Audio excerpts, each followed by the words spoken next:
I tied fire to the tails of 300 foxes. Let that land for a moment. Not one fox, not 10, 300. Caught, paired, torches knotted between them, released into a field of standing grain.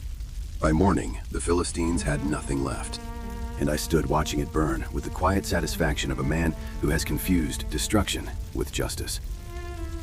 By the end of this story, you will understand something people like me never admit about their own anger. That the moment revenge stops feeling like justice and starts feeling like pleasure is the moment it has already cost you more than whatever started it. The burning in me after Timnah needed somewhere to go. She had given my secret away. Her father had given her to another man before the feast was even cold. I went home. I tried to leave it there, but I couldn't. So I caught foxes, 300 of them. I don't know how long it took. I stopped counting days somewhere around the second 100. I tied them tail to tail, fastened a torch between each pair, set them alight, and released them into the Philistine grain fields. The vineyards too, the olive groves, everything gone. They asked who had done it. Someone told them, Samson, the Timnite's son-in-law. His wife was given away. So they burned her. She and her father both, alive, in their own house. I want you to understand what I felt when I heard that. Not guilt. I didn't feel guilt. I felt the logic of it complete itself. I had burned their fields. They had burned my wife. Now it was my turn again. This is how cycles work. Each side is convinced they are responding. Nobody is willing to be the last one to strike. I hit them again, hard, a great slaughter. Then I went to the rock of Edom and I sat down, alone. The way I always ended up. Here is what the revenge cycle never tells you before you enter it. Every strike feels like a response, never an escalation. The other side started it. You are simply answering. But watch what Samson is actually doing. His wife is dead. The wife he chose against his parents' counsel. The wife who betrayed him. The wife who is now gone. And his response is not grief. It is acceleration. Grief would have stopped him. Grief requires sitting with a loss and absorbing it. Acceleration moves past the loss without touching it.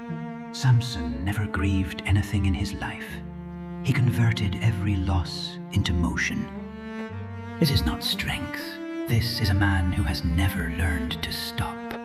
And a man who cannot stop cannot be corrected, cannot be reached, cannot be saved, even by the people who love him, even by himself.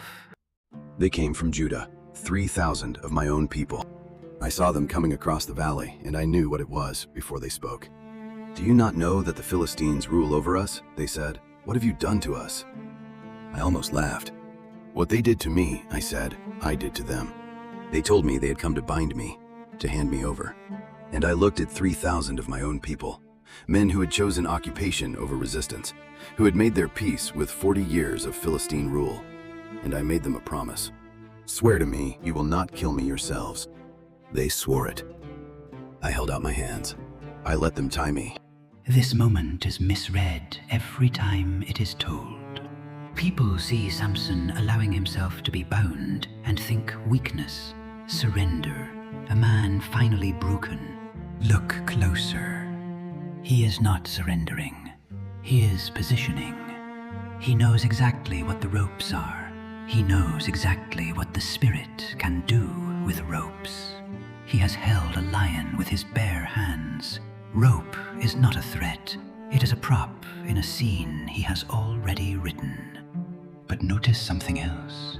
3,000 men came for him. 3,000 men from his own people, and not one of them came to stand beside him. They came to deliver him. This is what isolation looks like when it completes itself. Not enemies surrounding you, your own people, afraid of what you represent, embarrassed by what you cost them, arriving to hand you over. Samson let them, not because he had given up, because he had stopped expecting anything from people a long time ago. The Philistines came shouting when they saw me bound. That sound, the sound of people celebrating too early, has always done something to me. The spirit came over me the way it always does, without warning, without ceremony, like a door opening from the inside. The ropes on my arms became nothing, threads. They fell away. I found a jawbone on the ground, fresh, a donkey's jawbone. What happened next? I will not dress it up. 1,000 men, one jawbone. When it was over, I stood on a field of bodies, and I spoke the only thing that felt true in that moment. With the jawbone of a donkey, I have struck down 1,000 men. I said it out loud because there was nobody left standing to say it to. Then the thirst hit me.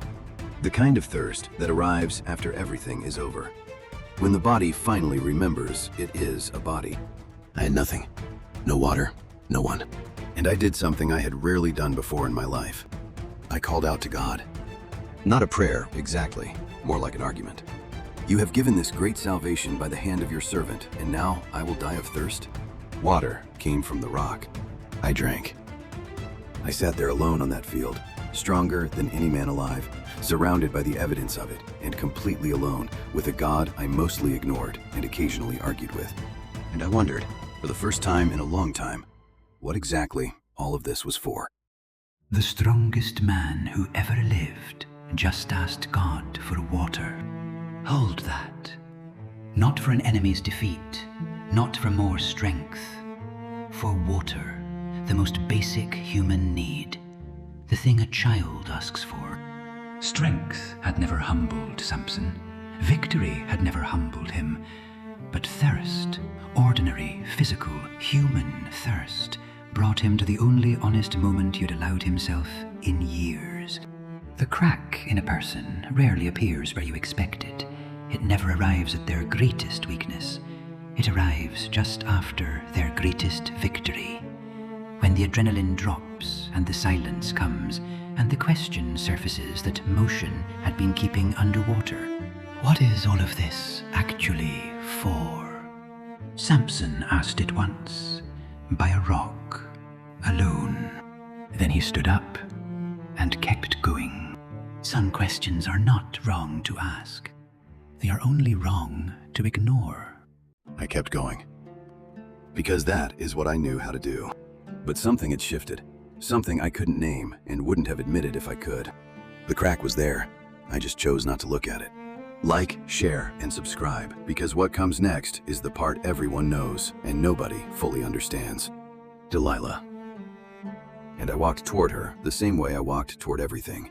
Like I had already decided. Like the cost didn't apply to me. There is a free guide in the description below. One page. The thing I kept converting into motion instead of sitting with. The link is in the description below.